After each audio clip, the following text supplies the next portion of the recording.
to Slow Medicine Radio. Our host is Integrative Medicine Dr. Michael Finkelstein. Michael offers medical advice from a holistic paradigm, including both medical and metaphysical philosophies from the full spectrum of human experience. Slow Medicine Radio offers fresh ideas on how to attain a state of wellness that seems distant given the limitations of today's medical paradigm. It introduces you to thought leaders who connect the dots between theory and practice, examining health from a broad perspective with regards to medical diagnoses, conventional and alternative therapies, healthcare policy, and related topics that warrant further thought and discussion. Slow Medicine Radio does not prescribe to take this or do that. Instead, it offers an open-minded, intelligent, and practical approach to living, resulting in greater health individually and collectively. Here is Dr. Michael Finkelstein, the founder of Sunraven, the home of slow medicine in Bedford, New York. Welcome to Slow Medicine Radio. I'm your host, Dr. Michael Finkelstein, and we're here every Monday at 5 o'clock on WVOX, 1460 on your AM dial, and worldwide at WVOX.com. As you probably know if you listened to the show before, that my background is medicine, Western medicine, but I learned in a way through my own life, my own experience in living, that what I learned in medical school wasn't really enough for me to understand all that people go through in their lives, and including myself. And my vision was to help people to go beyond the physical ailments and to try to find meaning and connect some dots so that their lives, including their physical body and their minds, their relationships, really were in the greatest shape possible, even though things wouldn't be perfect, that we could make rhyme or reason out of the things, including our challenges, and live a life as full as possible. Along the journey, 10 years ago exactly, I met my guest from today, who will be joining us, Demitra Vassiliadis, who through a mutual friend had lunch, and without really knowing much about me, did something which really surprised me, which was not uncommon in my retraining, which was trying to recapture an open mind. But my views of our subject today, which was astrology, was really quite limited. I would say, the back of magazine type limited, where I really was somewhat skeptical, perhaps even cynical about, oh yeah, somebody could tell me my birthday and then tell me much about myself. But Demitra blew my mind by having an insight that I can only sort of invite you to listen to, because I don't want to convince you of anything. I can just tell you I was convinced, and I want to share her insights in a way of understanding our relationship to the cosmos, to the forces of nature beyond even this planet, but the vast array of forces, some of which we can see and others that we can just feel, and connect it to our mythology, as well to our understanding of what we go through, even things like our dreams that I discussed with my guest Warren Falcon last week. There's so much to say about the subject of astrology. And so by way of introduction, I wanted to share that part of the story. Demitra is formally trained and has been practicing astrology for 23 years. She works in places like ABC Carpet and the Open Center in New York City, shares her insights with people who come to see her, both in New York City and at Sunraven, where she might look at your birth chart, the time and place of your birth, and then start to really delve into what was going on in the planetary systems and the cosmos at the moment of your birth, and how does that have an effect and influence on your life. And I think most of us are intrigued by that question, in the sense that, is there really something that goes on just because I was born at a specific time? Well, that's the subject for today. So, Demitra, welcome to Slow Medicine Radio. Thank you so much. It's a joy to be here. So tell us a little bit, before we get into any of the details of, let's say, astrology, let's make sure we're all on the same page, which is, what is astrology? And maybe what are the definitions that people know of or think of astrology, and how would you sort of broaden it to sort of really include, an understanding that this is a little bit more than just sort of entertainment? Well, astrology, as I understand it, is the symbolic study of the heavens, of the planets specifically, and also these days the asteroids. And where astronomy is really a study of the physical components of the heavens, the makeup of stars, the movement of stars and planets. But astrology is the symbolic and poetic understanding that there are ensouled forces within the solar system, which is, for me, an innately healing idea. Like, as we were talking about before the show, you would correctly be able to describe me as a carbon-based life form, bipedal, walking around with a particular nervous system, and you wouldn't be wrong. But you would have missed the most important part of me, which is the soul, the ensouled personality that comes here to shine her light on the world, just as each of us is the shrine of heavenly forces. So astrology says assigns meaning to each of the planets, assigns an archetype to them, and the manner in which they incarnate in each person is described by your birth chart. So, for example, we could call the sun this big ball of fire, which it is, but we have an experience if we wake up at dawn and watch that ball of fire rise out of the east. Something happens within us. There's a correspondence to something within us and that sun, just as there's a correspondence on a soul level between us when we look at the beautiful moon, shining and sparkling her light in the ocean, or the difference between a crescent moon and a full moon and what that means symbolically. So astrology looks at this beautiful dance of the heavens and says there's meaning to it. And not only that, but guiding meaning. We are guided by the planets. We are guided by these wanderers in heaven. And we are their physical embodiment. And that's an idea that's become increasingly more fascinating to me as I progress on my healing path, which is the embodiment of the heavens. Because whether you study palmistry or yoga, everything is named for the planets. You have the mounds of Venus and Mercury on your hand. Heaven's signature is described by planetary words. And then if you study yoga, every chakra is named for a planet. And they are in order. The 7 visible planets, not the outer planets, but I bet we'll even find a correspondence within the body and the physical realm for them as well. But it's fascinating to me that our first chakra is Saturn, then up to Jupiter, then to Mars, then into the heart we have Venus, then in the throat is Mercury, and then the light of heaven is in our head, going increasingly upward. So for me, astrology, and for all the astrologers that I know and read and study, astrology is about finding meaning and navigating through the archetypal understanding what is the meaning of this beautiful dance. And there are dance steps in the heavens. So astrologers study those beautiful angular dance steps and then interpret that for people. And astrology guides us in the outer world and it guides us in our inner journey. And the two are, of course, intimately related. So when people read, often people's first exposure to astrology is the back of a magazine. Mm-hmm. So I was born in August, and so I'm a Leo, and so all I knew about astrology until I met you was, so Leo the lion and, aspects of the lion and personalities that some of which I related to and others that I said, gee, that doesn't completely describe me. Mm-hmm. I think a lot of people's experience might be like that. And so why do you think magazines even bother to do that? I think because people are intensely compelled by the synchronicity of heaven, and I think people intuitively understand that there is this archetypal system, and they want to have even a taste of this divination. I think astrology columns are incredibly popular for that reason, even though they're just a tiny tidbit. I, in fact, now write one. I write a daily column where I track the moon, because the moon in astrology is our beautiful, nurturing grandmother moon, is she who determines the mood of the day, the best way to navigate emotionally. She's an exiled consciousness from our society. We are not on good terms with the moon, but, increasingly need to get on good terms with this nurturing web of life that's all-inclusive. And there is even some small meaning that you can glean from your sun sign column. I mean, the sun is one of the most important things in a birth chart. So even a tiny little trivial column tidbit can give you something. I know people in New York who pick up the Voice or, whatever paper for no other reason than to read their column. Because I think people are dying for connection to the heavens, because I actually believe that it is wired into us. I think we are hardwired to be connected to the cosmos.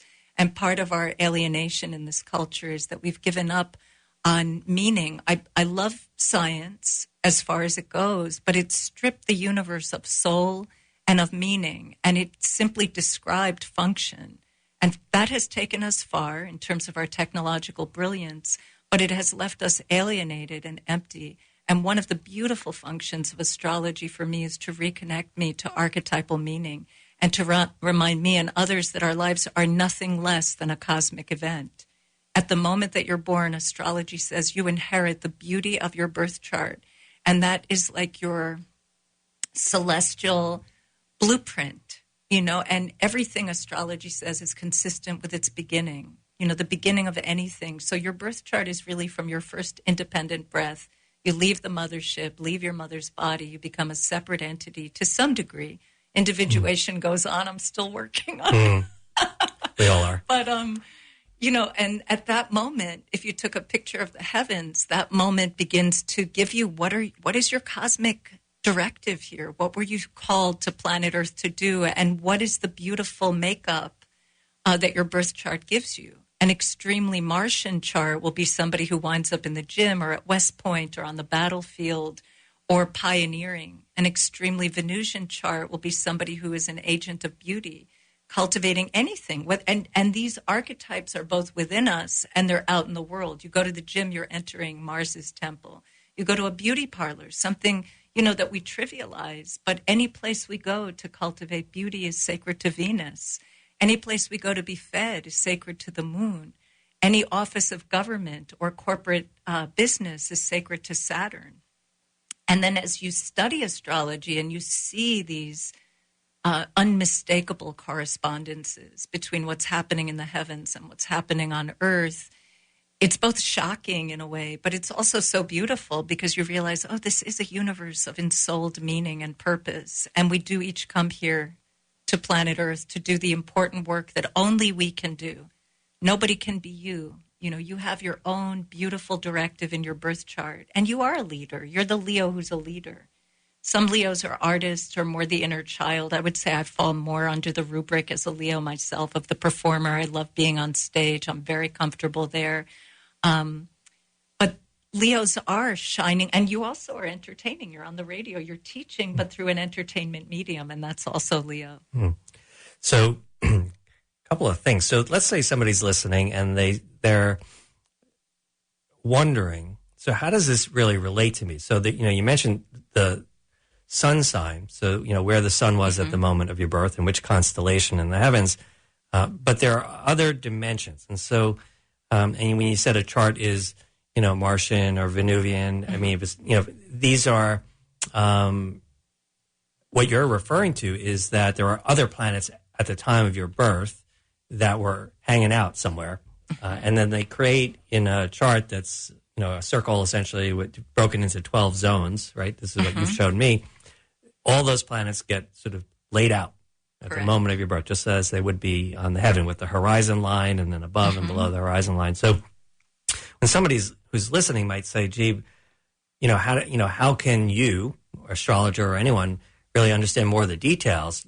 What you're doing then is you're plotting all these heavenly bodies, and that's a fingerprint. That's actually, you use the word blueprint, but it's actually like a unique fingerprint. That moment is pretty unique. There might be a couple of people who were born at the same hospital in the same location, who have the exact same sign, but the fact is, even though there's 7 billion of us, there might be close to 7 billion different arrays of blueprints. Yes, that is true. And even touching upon having the exact same, I've done charts for twins who are born only moments apart. But what's fascinating to me about those studies is the extraordinary synchronicity in the lives of twins, even down to breaking their arm on the same week when they're living in different countries and things like that. Part of that could be that there's this incredible symbiosis of having, shared a womb. But, as astrology would also say that their transits occur at the exact same moment, that these large themes, which are called transits, occur for these people synchronously. The other thing I would say before I get into all of the planets, I lost the thought. Mercury just went retrograde today. So let me go to the planets. So yes, at the moment that you're born, each of the heavenly planets is in a particular sign. And not only is it in a particular sign, but it's making a relationship either tense or harmonious with other parts of one's personality. So Just to briefly run down the cast of characters, if astrology were a play, the planets would be the actors. They describe what is taking place. So the sun is your shining central essence, and the entire chart is filtered through the sun, integrated through the radiating, shining presence of your sun sign. Every piece of my chart radiates through a Leo personality. The moon is who you are inwardly, just as the sun is your outer personality. So if you have a moon in a sign that's completely at odds with your sun sign, it could create a dynamic inner and outer tension. Or if you have a harmonious relationship between the sun and the moon, it creates an inner and outer harmony. But the moon describes how you nourish yourself, your entire matrilineal heritage, your feeling nature, what you do when the chips are down, how you would behave if a bomb went off. We would all do our moon sign because it's our programmed response. And in the Jungian sense, part of the challenge of individuating is to become less of your moon and more of your sun, which would be more the hero's journey. I have the moon in Gemini. I can talk by second nature.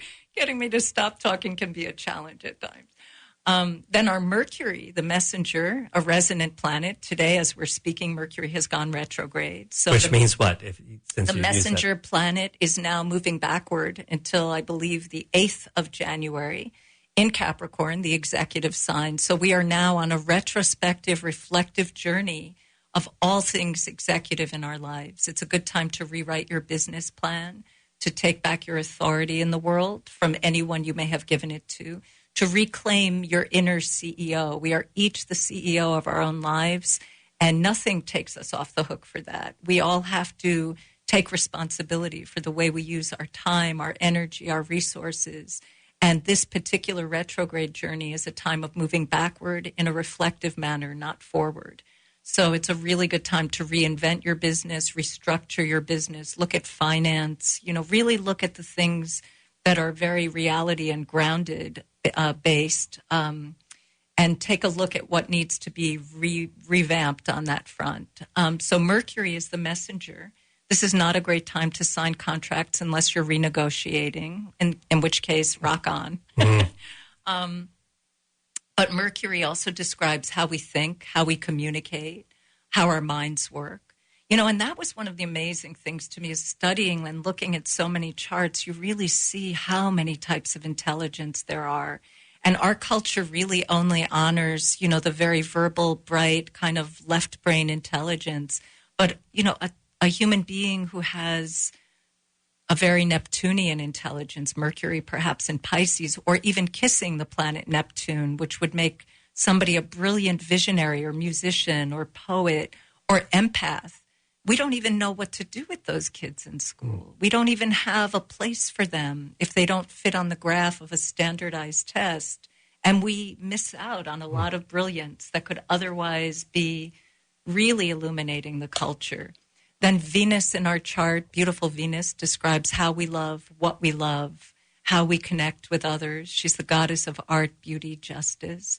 And some charts, your wife, for example, Robin's chart is extremely Venusian. She's a double Libra. For her, she's an agent of beauty, connecting, socializing, speaking to other people, making connections.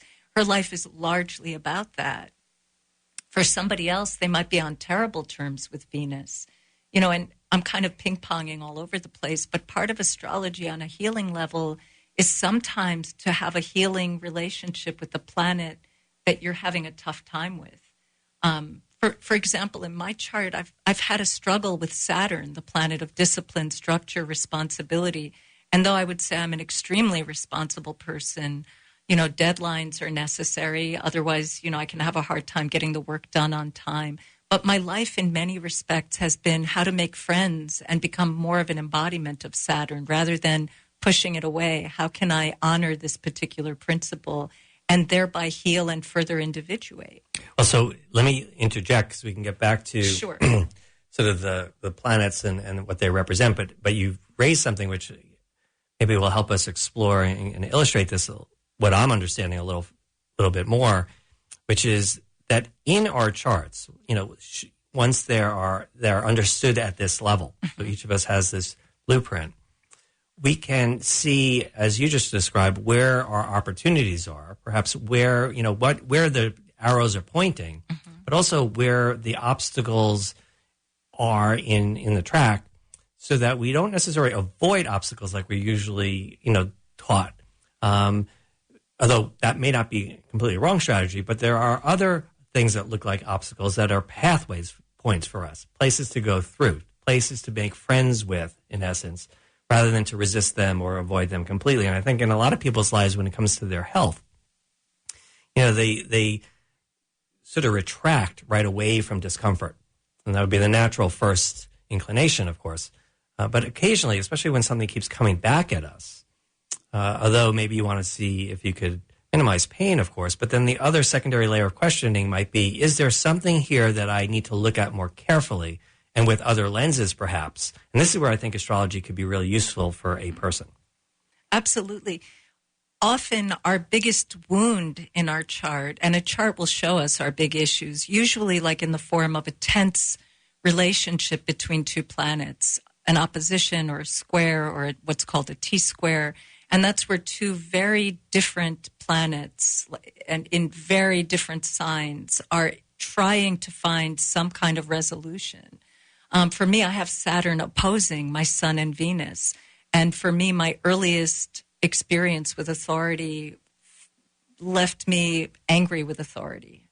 And you can either become an anti-authoritarian and accomplish very little, get nothing done, or you can make friends with your own authority, get help with how you manage time and other resources, devote yourself to sort of a serious existence. Saturn demands a certain level of sobriety and a commitment to long-term goals, and thereby make friends with this archetype that at first you're angry with. I just looked at a chart recently, and it was just interesting. The core wound was a terrible marriage that the native of the chart had come from a really stormy relationship, her parents. And yet in her chart, she looks to be somebody who will be a healer on that front and is already at a very young age studying, relationship counseling. So our core wound is often the sand in the oyster that points us to one of our greatest contributions. And it's, to me, something you said really struck me. It's if that thing keeps coming around again and again and again, it's the universe knocking on your door saying, do not ignore this.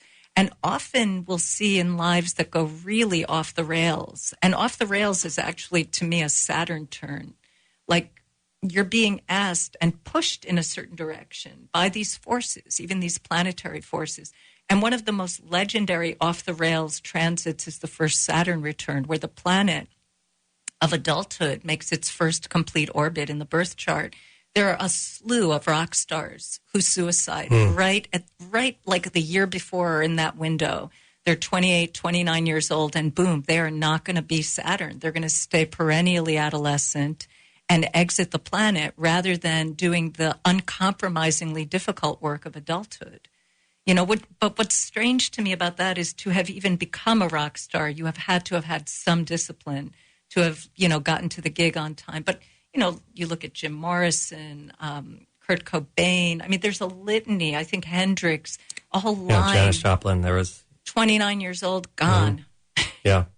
So, maybe this is a good time to pause, only because I want you, when you're listening, to maybe think about a question you might have for Demitra, one that you've been thinking about, that you're wondering about your own life, and you want to sort of explore how that dominant question you may be aware of has anything to do with aspects of your birth chart.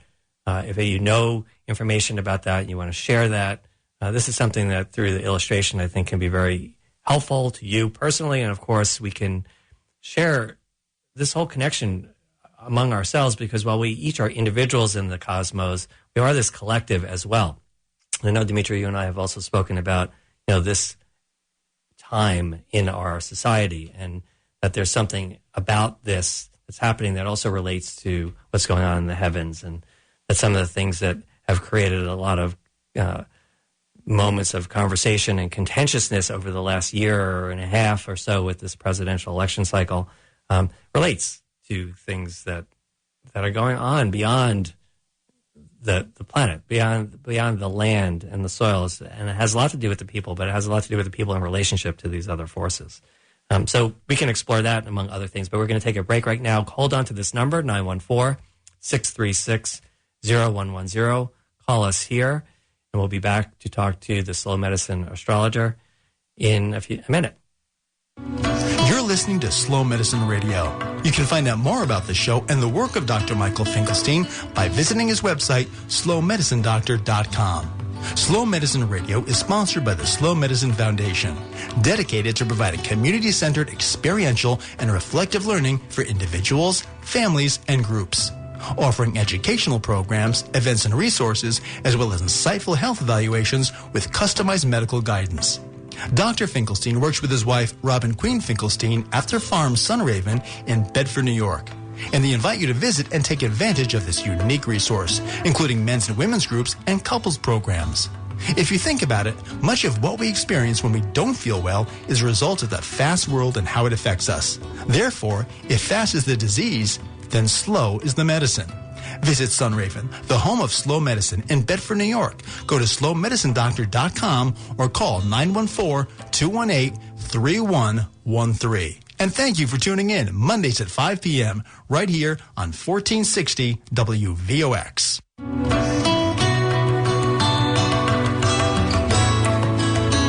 Welcome back to Slow Medicine Radio. I'm your host, Dr. Michael Finkelstein, and I'm speaking with Demitra Vassiliadis, who we also call the Slow Medicine Astrologer, because she works with us at Sunraven in Bedford and has her own practice in New York City, and she writes a column.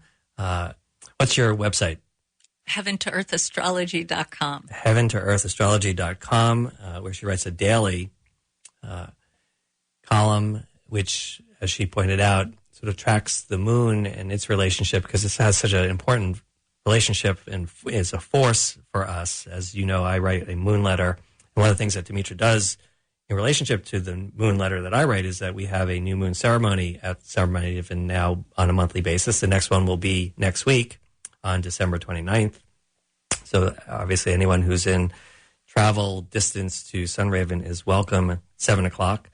To do a little bit of a ceremony and a ritual. I think this is not just an academic subject, one we can talk about where it's interesting, but if people can learn to live in the rhythms and the sync of the cycles of nature, I think we also find, for whatever reason, that we just feel there's a restorative quality to that. Because a lot of us are pushing, 7 days a week. This is the essence of slow medicine to begin with, which is that we need to hit the pause button regularly enough. And so the new moon as a opportunity for all of us, because it's evident when the new moon happens, and it's happening pretty regularly in our lives every 28 or 9 days. It gives us that opportunity, and that's about a good cycle interval for people to think about doing something ritualistically and ceremoniously that restores them. So that's coming up. And the number for you to call, if you care to, is 914-636-0110. You could ask away. Demitra has just an incredible elegant way of responding to questions of any sort, because there's something really quite poetic, as you use that word, about a conversation that relates to all these bodies and forces. And again, I can accept people might come at this with a little bit of skepticism. How is that really possible? But I think that's where I want to go with you next in terms of a question, which is, I think all of us at one time or other have wondered about our own lives, like, why now, why here, why this? And sometimes we get an answer, sometimes we do learn a dominant lesson, and other times we're just still wondering. And what I have found, what I've observed, and what I experienced when I first met you is when you shared your insights by looking at my birth chart, and when I've seen you look at other people's birth chart, what I've noticed is a relief of some of that anxiety, that, this seems to make more sense to me now that this would happen to me. It doesn't necessarily direct you entirely as how to solve problems, although it can be useful, but it does immediately lead to a relief of some sort that this is not just a random set of events that are happening to me and I'm just a victim. That, there's an active living relationship. So maybe you can talk about that a little bit. Sure. For me, astrology has restored meaning to the universe and poetry to the universe. And I think going back to the whole science versus, I guess, almost magic, I would say. I mean, the older I get, the more that I think the indigenous peoples of this world have the wisdom that really could be the saving grace for our planet. And these are people who approached the universe as a living, ensouled entity. Like the Lakota talk about the star nations. I'm right there with them. There are star nations. And when I look at someone's chart, especially even my own, it has given incredible meaning to some of the most difficult transits or events in my life. To share openly, I'm Scorpio rising. I'm a Leo, but and your rising sign is the path that you're on. So I'm on a path that took me really to the underworld, to a death and rebirth. And for me, that was the end of a really long relationship, the end of a marriage and a business, and, in a very traumatic sort of way, followed by the going home to caregive my mother, my father, a cousin. Scorpio is the sign of death and rebirth. And if I didn't know in my chart that being Scorpio rising, having the moon, the nurturer for me is in the house of death. And I have had people reserve me when they're dying. My mother, in fact, 10 years before she died, said, I want you with me when I'm dying, because she saw me with my Uncle Tim, and she said, I would like you with me when I'm dying. I said, all right, fine. I didn't know that it would, that would come to pass, not as, far off as I would have hoped. But if I didn't know all of these things about my chart, I might have, and not that I didn't do some ranting and raving while it was all going on, but I was able to surrender to my dharma. And also I was able to do the job because I'm built for that job. And, my chart showed me that. I have relatives who were not built for that job, who could not have done elder care, who could not have been bedside with the dying. But Scorpio rising, moon in the 8th house, it's the universe said, okay, Demitra, we're sending you down, and you're going to have some people that are going to want you with them for their last breath. And because of my chart, I was like, all right, reporting for duty, I can do that. And knowing my chart, it made it easier to surrender to that. Your wife also, Robin, also she could also do hospice work. And I know she's been very close to people who have also been passing on. And we were able to share during that time quite deeply, in fact. Whereas there are other people you can't even have a death conversation with because they're not in that archetypal world, or it frightens them too much. A footnote on that, I think we all need to get more comfortable with our elders and with the whole principle of death, which brings me back to Native America. But for me, it gave my life meaning. It guided me. It showed me even sort of the duration of how long this period would be going on, and it was quite accurate. So we can surrender to our calling and to our trials, as it were. Yeah, no, I think that it's, anxiety is such a big part of what people go through in life, because there are episodes where things get pretty intense. Some things we can anticipate, predict, and other things we just don't necessarily understand right away. But when we have other resources, other lenses to look through, to consider that there may be a way that, and including what you said, I think is very important, that things are have a timestamp on them as well, because these heavenly bodies are moving around. And so you talk about transits and cycles and solar returns and other things. And you talked about Saturn return. Is that what you said? Saturn return. So, which is every 20-something years. 29. So that is a relatively long period of time, of course, and I accept that, but it's not forever. And, that life is, and we know this when we just look at the natural world, and that life follows cycles. So why would we think we're an exception to such an important role, that we too might, follow, into cycles. And as a result, that anxiety that we're experiencing today is not going to be forever. Right. And so this gives one an idea of sort of that schedule, and then maybe even the qualities that you do possess, because what you're talking about when you're born with these heavenly sort of stamps, that there's a real correlation to who you are in terms of your qualifications. And that's an uplifting idea and it's concept. A beautiful uplifting idea, because it puts heaven's stamp on whatever it is that one does. And if you think about it, I mean, we already understand this, whether we use the astrological language or not. We see people as archetypes. That's why they're typecast. We know what Robert De Niro represents as an actor. He's the shadow. He's always playing shadowy characters. So he's a Plutonian figure. But astrology just overlays this very beautiful language and this specific system of navigation onto something that is hardwired into us. We look at a beautiful woman walks in the room, Aphrodite has entered, and she has the same impact on us now that she had 2,000 years ago. Beauty is power. A Mars walks into the room, and we immediately know, whether it's the fireman or the police officer, when muscle is present, we respond in a certain way. And sort of a Saturn, my favorite Saturn would be Abe Lincoln.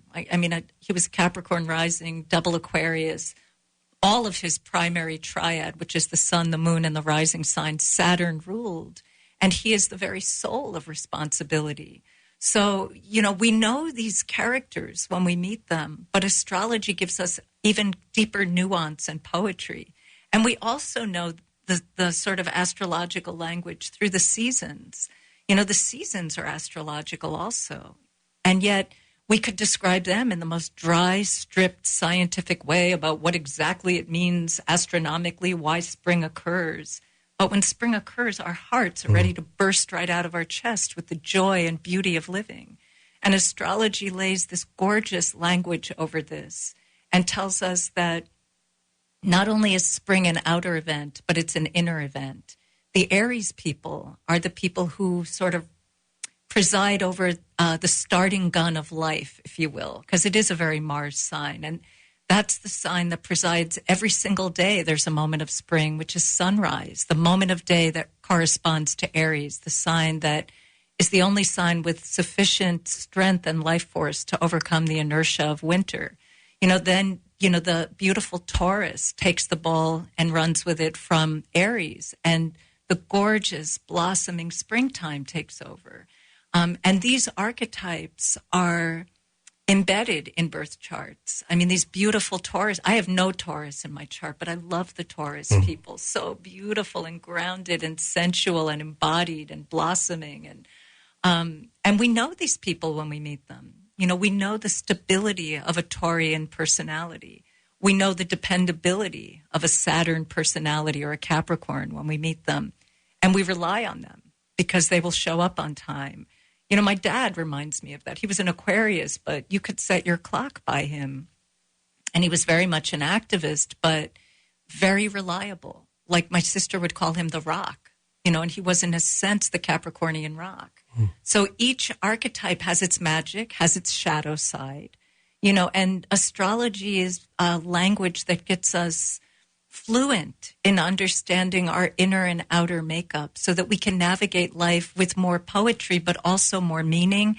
And then ultimately on the healing front, more consciousness. Because if we're not aware of our core issues, we then act them out, and sometimes to devastating result. Like a highly Neptunian person can just go off the rails in full-blown addiction and overdose and possibly die. But, astrology could at least guide someone back and say, give us a language to understand addiction and say, you are the sensitive visionary of the zodiac. Do not destroy yourself. Surrender, to a force greater than yourself. Recover, and then give your beautiful sensitivity and healing gifts to the world. An intensely Saturn person who's taking a wrong turn can be somebody who becomes corrupt in business or workaholism and devotes everything to either chasing material success or becomes corrupt in the pursuit of that and winds up in jail for embezzlement or neglects their life and their family, scaling the mountain of success. And astrology could say, what is this pursuit of success in the service of? What are you really pursuing this for? Because a truly Saturn person should be sacrificing and even some time and other things to become successful, but it shouldn't be at the expense of a somewhat balanced life and a larger call.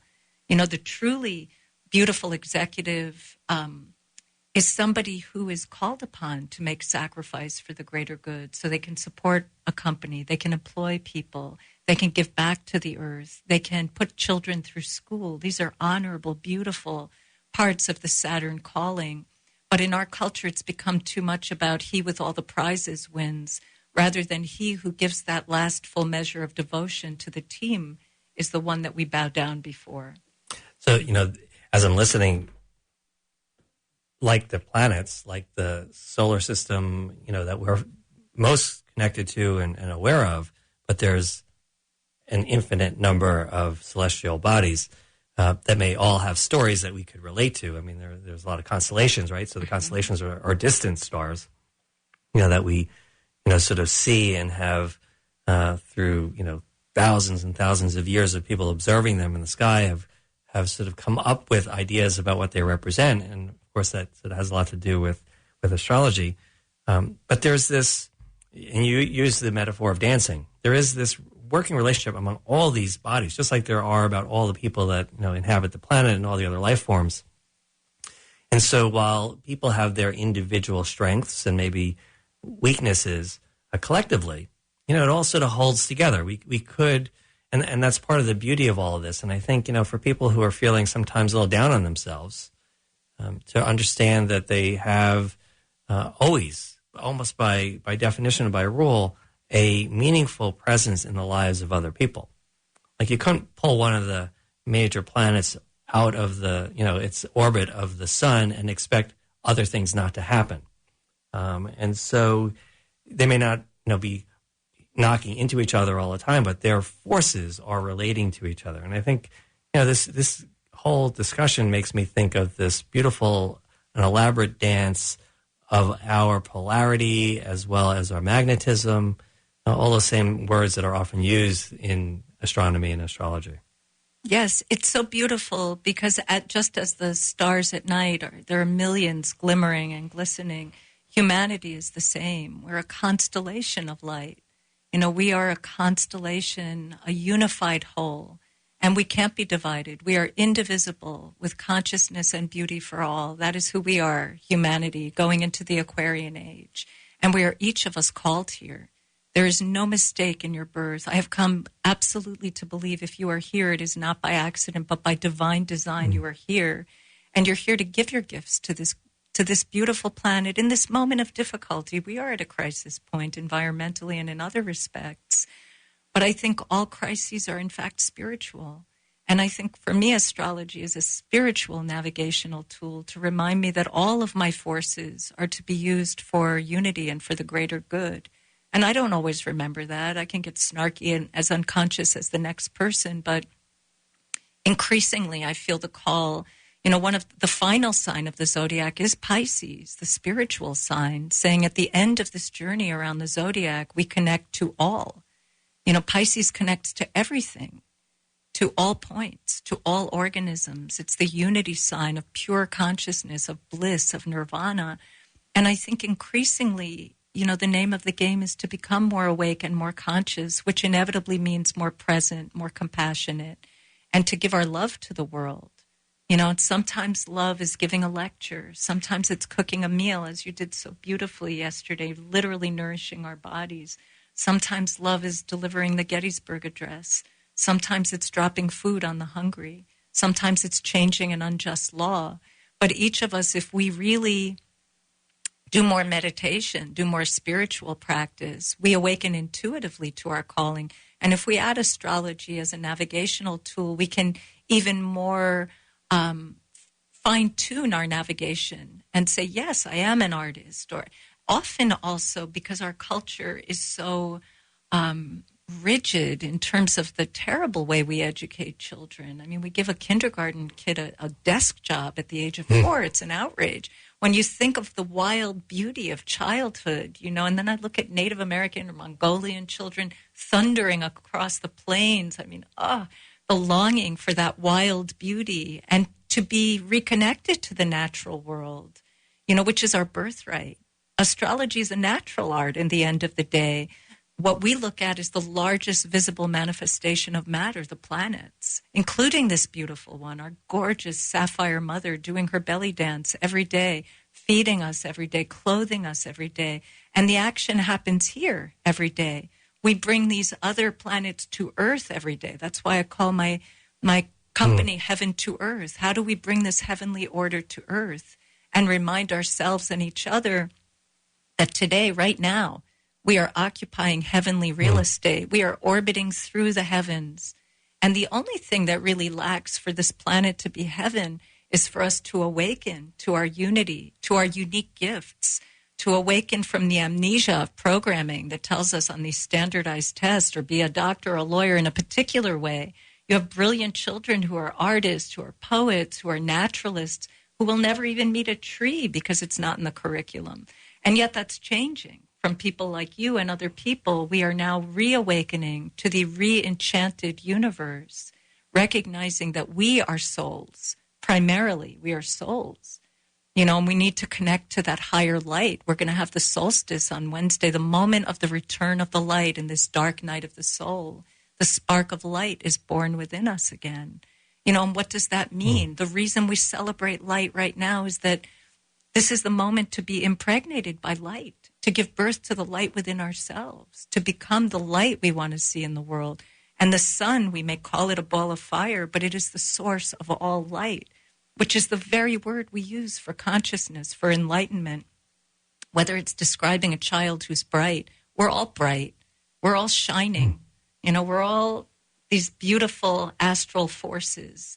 And everyone also has a genius. And even if you never get your chart done, if you're listening to my voice, I'm here to tell you, you have a genius and a unique gift, and you came here to shine and give your gift to the world. Do not despair. Yeah. Trust.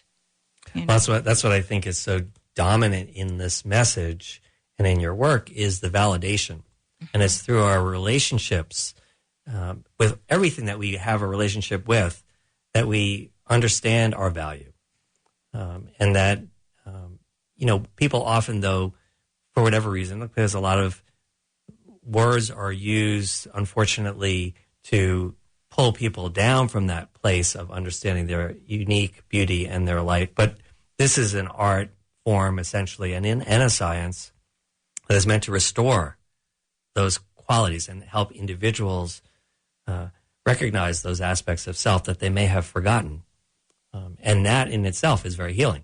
What you're doing is you're giving them more hope, and you're restoring their abilities to thread themselves back to that source of their own light by saying, no, look at the characteristics that you present with. And even though they may be dusty at this point, you can dust them off and they will come through. This is where you will find your path. Yes, and your bliss will indicate as well. Bliss can get buried real deep down. I love the work of Julia Cameron, who wrote The Artist's Way, because she has a beautiful kind of recovery approach to finding your creative bliss again. But yes, astrology is like an amnesia recovery tool, spiritual amnesia and archetypal amnesia. Right. But so often when I read charts, people are like, it's just so confirming. It's just so confirming, And I'm often blown away by the sort of literal way that people's charts reflect them. And even transits in the world can be so literal. Like when the planet of destruction, Pluto, entered Capricorn in 2008, Capricorn, the sign of the markets, the banks, boom, the markets crashed. Kaboom. And that's part of we're still in Pluto in Capricorn. We are going through a time where the planets are telling us the way that you are conducting business and banking is not working. It needs to be completely redone. So how will we do that? How are we going to redesign the corporations? How are we going to restructure government so that it's more Aquarian? We're heading into the Aquarian age. The old way of doing business won't work, and it's not sustainable. So we need real business visionaries, and there's a whole generation of them coming up. So I'm hopeful. Right. Well, and that would make sense that would happen. Yeah. That even though people tend to cling to what's familiar, and sometimes the old, worn-out institutions are among those things, but then there's evidence, and it keeps coming back. This is like the symptom that keeps reappearing, that this hasn't worked. And then when you hear that there's this heavenly relationship that indicates the same process of transformation and transit, then, it sort of implores us to take that on, and with faith, with courage. Right. Not with resistance, which often has us clinging and holding on to the old. And that's why I think your work is so uplifting. And astrology in general, once I got familiar with what it really was talking to, made me rethink my inclinations or from my limited experience. And that's true in life in general, that a lot of us develop opinion about things, because of our first exposure or set of exposures, and often also what we're taught, and also the rules of engagement in the society that we live in that, don't go, over that line. So we're intimidated to some extent for even exploring. But when we find ourselves, struggling a little bit, this is safe, relatively speaking. To speak to somebody like you is a way of objectively, because even though you are, and I'll say this publicly, you are brilliant in your ability to articulate these things.